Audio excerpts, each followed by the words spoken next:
excited about many of the sessions. I liked, I love the Riot session. They talked about the Riot game session today. If you didn't watch that, that was a great one. But the big announcement today I was most excited about was the CX Cloud. The not only being able to see, some of your information about your trouble tickets and other customer service related, network related things in this platform. They also were integrating the other Cisco platforms and making it a launching board to get into those. So now you have one single place to go to get to your Meraki dashboard and into Intersight and launch into Umbrella. So I thought it was just nice that everything is aggregated there. You get a lot of information about your network and the status, and then you can launch into your other applications from there. And then I'll introduce or pass it off to Justin. Why don't you go ahead and take it from here, Justin?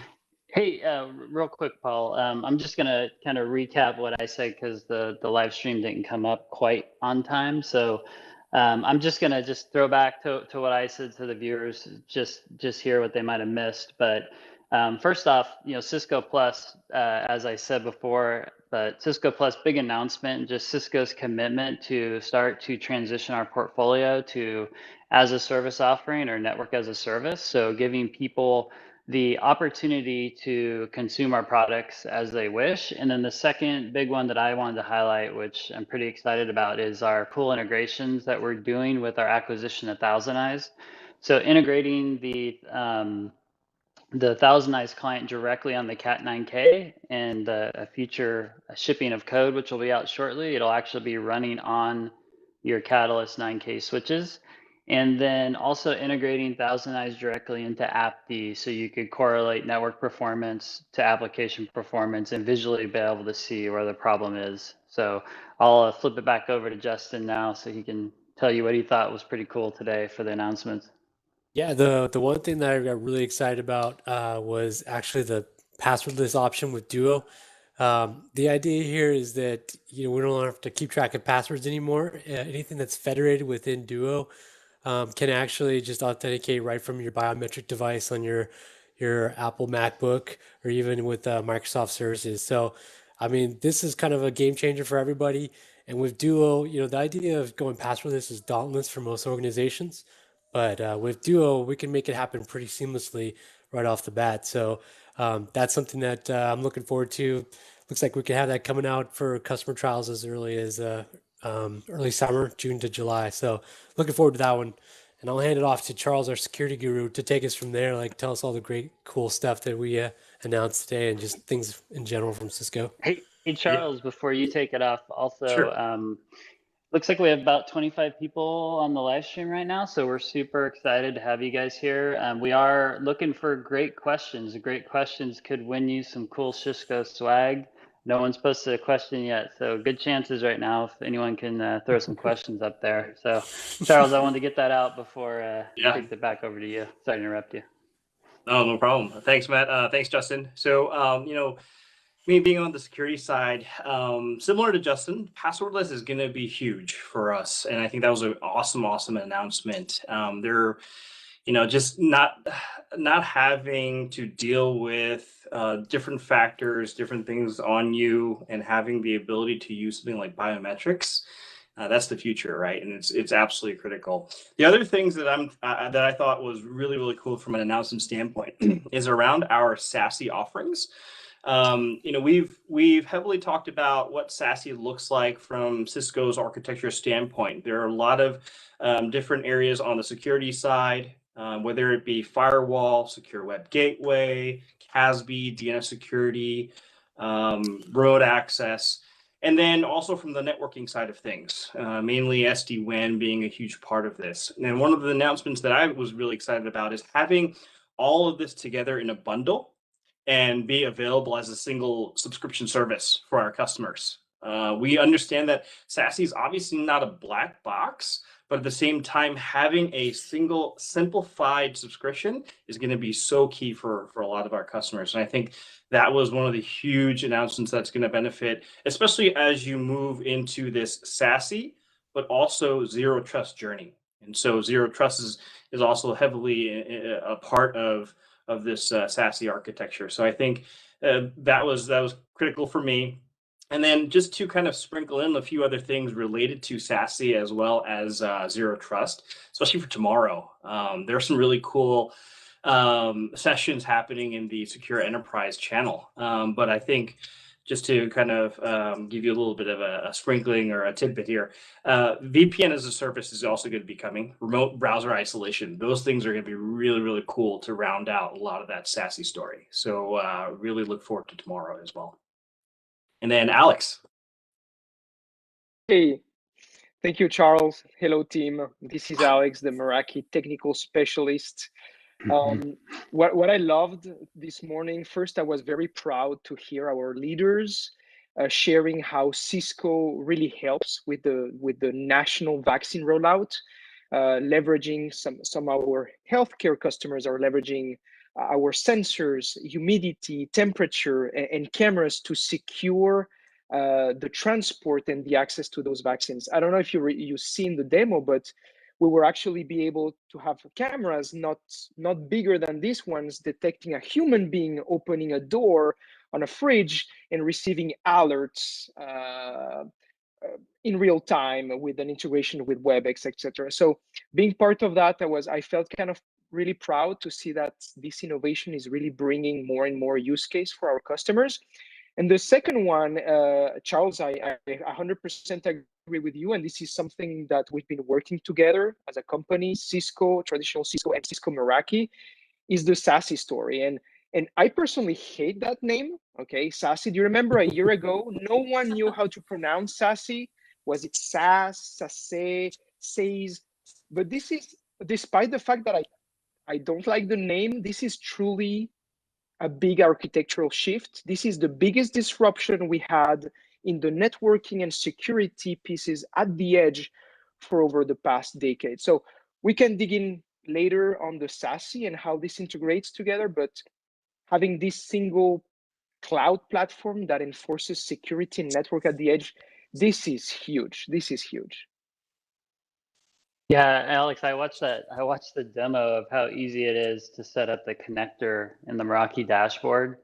I mean, that's phenomenal work. I mean, just to be able to do that in a few clicks securely, you know, that's powerful. I do agree with you.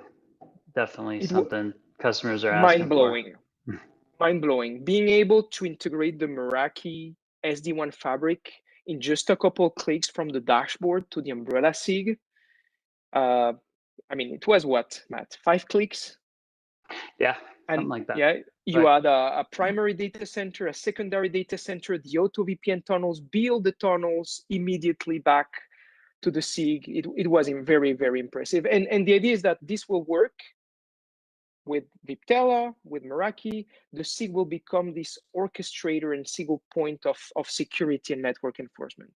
It's yeah, huge. I think it's a great just great for customers that have a lot of large amount of branch offices, but big corporate offices as well, and you can apply consistent policy across both Meraki and Viptela is pretty phenomenal.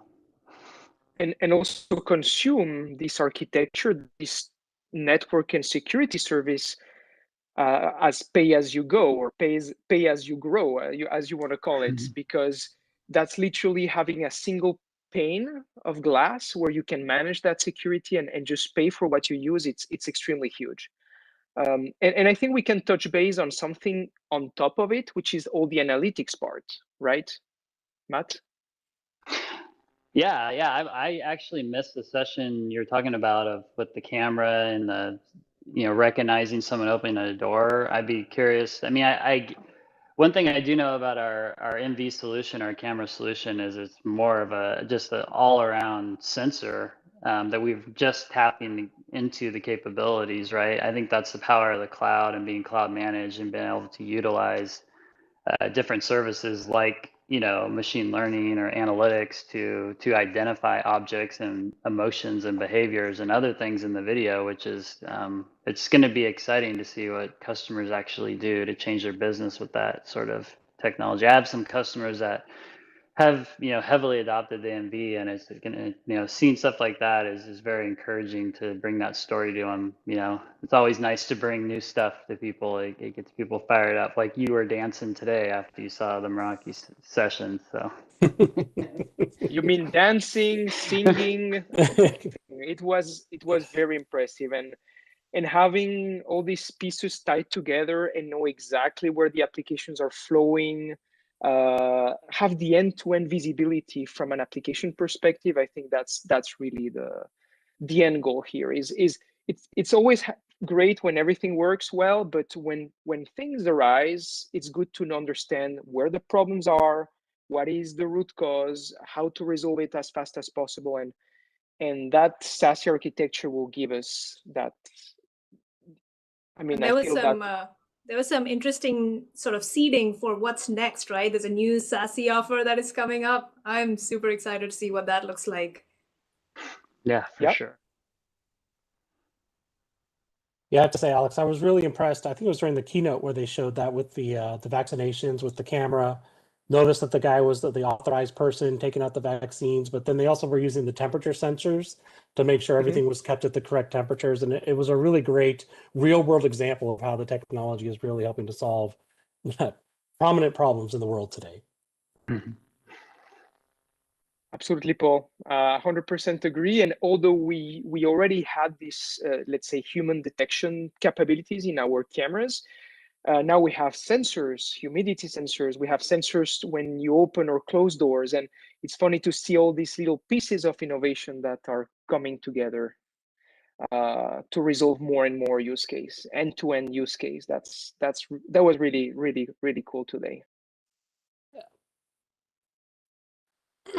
Justin, you brought up passwordless earlier. Oh my God, I cannot wait to go passwordless. That'll be awesome. When did you say it was coming out? So officially it's July. So that's what the official announcement is, but we might be able to do early field trials before that. Justin, so this security passwordless will use, I'm assuming, biometric information? Absolutely, yeah. So which one? So right now, like what we can know is that like your Apple MacBook device can definitely use the biometrics. Even Microsoft, so you can use Microsoft integration. Also mobile device. So anything that you've already got, we can use biometrics on. Yeah, and interesting. To comment on that point, it's when the industry really started talking about passwordless about 2-3 years ago, it was interesting because there was kind of a from my perspective a split path of what passwordless actually means, and a lot of people thought, especially on the customer side, if I obfuscate the password, if I just hide it, right, that's passwordless, just so that my user is not able to see it. It's almost like a remember me function. And so from our standpoint, that's not enough. That's not really true passwordless authentication. And so, the way that especially our organization Duo specifically, in terms of building that platform, they really looked at how to leverage biometrics on these different devices. Windows Hello is heavily used with our customers, and it's kind of that next evolution of the true biometric factor. And then bringing in Touch ID, Face ID, anything that's on the Mac or your actual mobile device, and then using that the encryption, the keys, all within that specific device. That's true passwordless in our definition of it, right? And so that's where I think it's going to be really huge for our customers. It's just going to be so much easier. That's the bottom line too. It's just going to be a lot easier. But from a security standpoint, it's going to be the true sense of the word passwordless, not the hiding or obfuscation of passwords. So you mean I'm never going to forget my password again, right, Charles? That's the whole idea? Absolutely. You better not forget your thumb. Yeah, don't lose your phone. Yeah, I really liked when they introduced it this morning, how they talked about, it goes by your identity. They know who you are. They know your device, but more than that, they knew where you were. So like if you were from your home network, you got all access. That they weren't really doing anything. But if you access from like a Starbucks or some other location, they would allow you, but they were going to observe what you were doing. So if you were accessing the common applications and sites that you're going to, that's, all okay, you can keep going. But the minute you did something that was out of the norm, that's when the hammer came down and they started to block you. I thought that was really cool for a security aspect of the passwordless. Yeah, we actually had a question on our forum here on YouTube. It says, are YubiKeys going away? And if so, does that mean that USB keys and sticks are the future? So Charles, you want to take that one?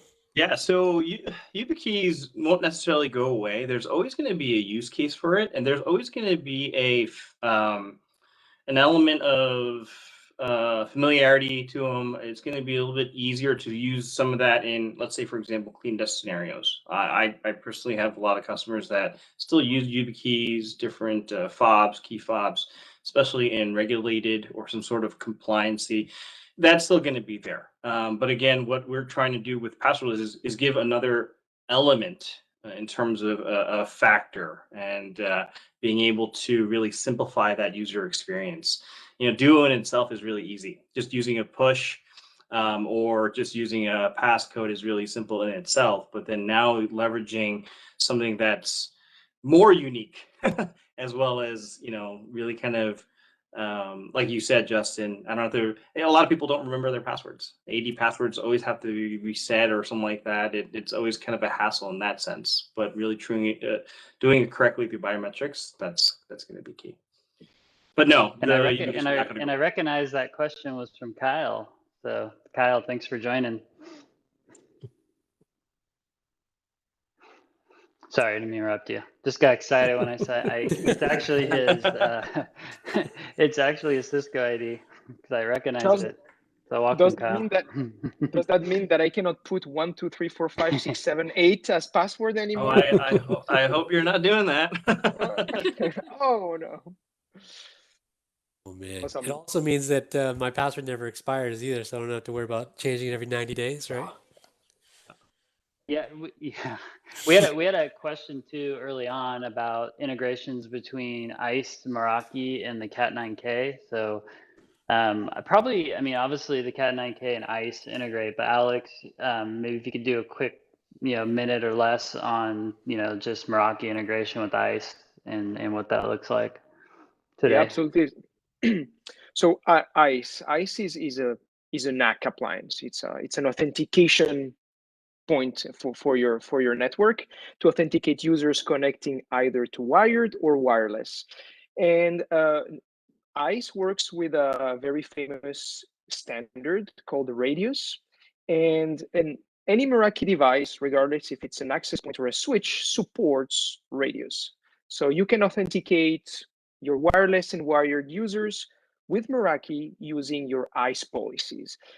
In addition, ICE, as you know, also provides, for example, captive portal services. So we can also redirect your users, your guests' users, for example, into a captive portal experience hosted with Cisco ICE. So it's the same family, right?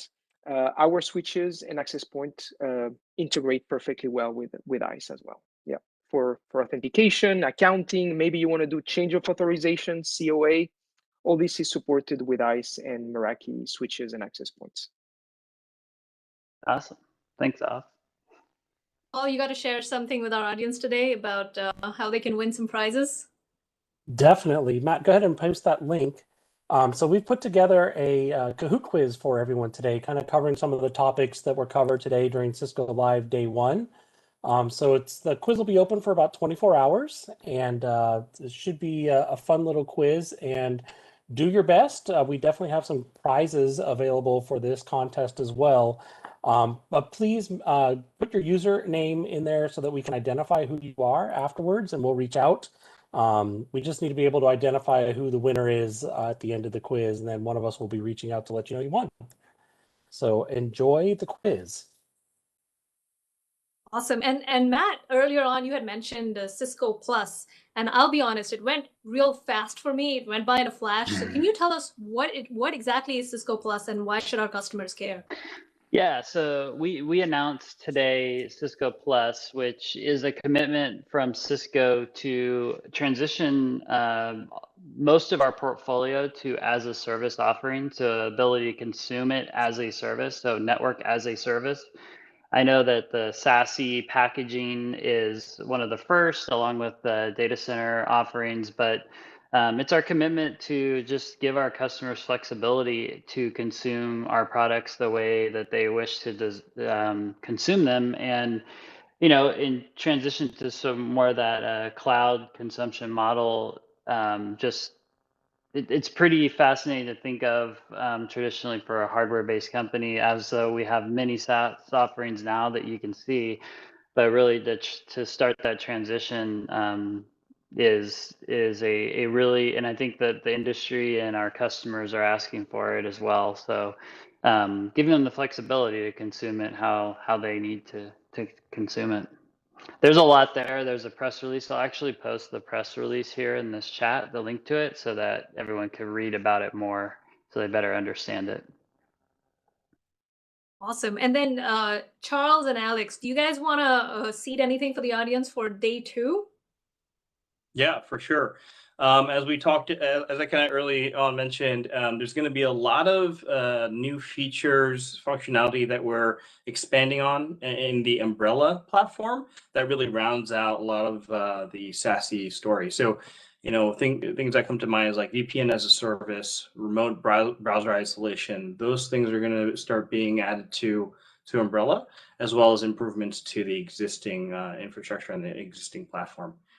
So more sessions to come on that, as well as SecureX. SecureX, a lot of orchestration capabilities to automate a lot of, whether it be third party or within the Cisco architecture. That's going to be key for tomorrow as well. Awesome. Alex? Sorry, I was on mute.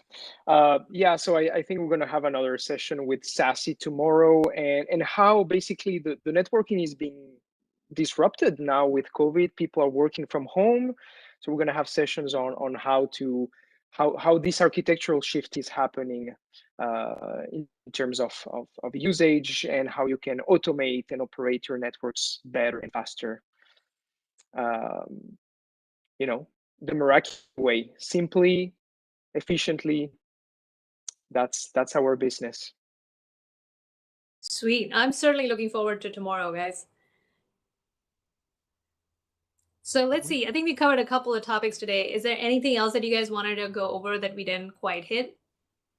There was one thing I wanted to add in. See, Ed Vanderpool actually asked a question about a location for, we list all of our SASE. I think what he means is SASE products. But I don't know, Charles, Alex, you guys want to break that down a little bit? Like, SASE is not really a product. So why don't we start there? Do you want me to explain a little bit what SASE is? Secure Access Service Edge. Oh my God, what a name. Okay, let me. You should have started there. Okay. So this is really a disruption, and I'm going to explain it. I'm going to share my screen. I think it's the best way to explain the Cisco SASE architecture from Cisco and high-level design. Do you see my screen? It should be blue. We do. Okay, awesome. So the idea is that no matter, so do you agree now everything is in the cloud, right?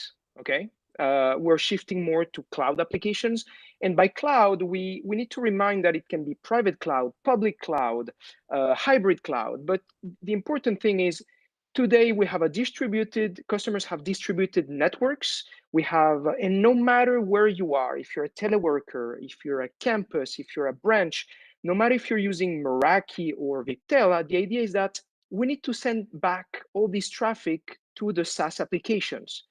But to make this happen, there is something in between your edge, your network, your remote users, and those SaaS applications. There is another cloud. And who better than Bob Ross himself to draw us a happy cloud, right? So what is this cloud? Matt, Kuhu, Charles, what is this cloud? Platform. Which is yes, but what is it at Cisco? What is Umbrella. that pillar that it's Umbrella. exactly the umbrella SIG is this single platform where you're going to have where you will be able to enforce your consistent security, networking, and assurance services. So basically all your devices at the edge will interconnect to the SIG, And from the SIG, once you have filter and apply your security rules, then you can route the traffic to the SaaS applications. And actually, this SIG, this umbrella SIG, is a distributed network of points of presence. So basically, we have many data centers around the world with peering agreements to be closer as soon as possible, as close as possible, to those SaaS applications. So Office 365, Azure, AWS, or potentially private data centers for customers. So you're not going back necessarily into the wild after the SIG. The SIG helps you just throttle the traffic, secure it, and have a consistent policy. So imagine as an administrator, you can see all the applications flowing, who has access to what, you have analytics. So it's the God Almighty platform at the edge for your network and security services. You know, it's more than a happy cloud, right? I hope this clarifies the architecture. What do you think? And any thoughts?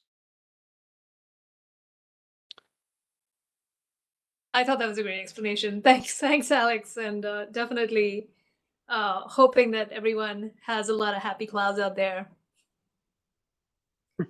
And that's pretty huge. It's huge because no matter which device you're going to use, Viptela, Meraki, if you're a teleworker, all these things will work together and you will be able to subscribe to those services on the go. So you reduce your CapEx expense and you only pay for what you use. I think it's huge. This is really the next 5-10 years is about this. So I'm happy that we already have some offering with it, and we're going to add more and more services so customers can leverage that.